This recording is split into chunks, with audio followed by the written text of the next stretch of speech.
Sevinch, og'ir bo'lmay yuribsanmi? Qiynalmayapsanmi? Voy, opa, nimaga qiynaladi? Axir Sevinch sportdan jahon chempioni bo'lsa, shunda qiynalmagan tug'ishda qiynaladim. Qarab turing, paqet tug'ban beradi. Xudo xolasa eson-omon qutulib oladi qizim. Aytganingiz kelsin. Ha, farzandinam o'zingga o'xshagan sportchi bo'ladimi?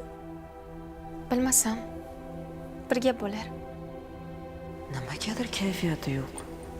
Tug'ishga qo'rqyaptimikin? Nima deb kayfiyatini ko'tarsamikin? Sevinch, nima deb o'ylaysan? Farzanding o'zingga o'xshagan chiroyli bo'larmikan yoki dadasiga o'xshagan kelishganmi?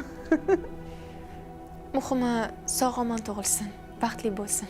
Xudoyim, qizimga oq yo'l ber. Nega qizimni bunaqa shashtipas? Boya nimagadir yuragim g'alati bo'lyapti, oyi deganda. Qaysi chisloga bergan Sevinch? Keyingi oyi boshiga. Oz qolibdi. Oyi, siz qanaqa qilib 3 ta bola tuqqansiz? Men hali bittasini ham tug'masdan turib qo'rqib ketyapman. Qo'rqmagin qizim. Xudo xolasa etagingdan tushgandek osongina qutulib olasan. Bag'ringga bosib olasan qizim.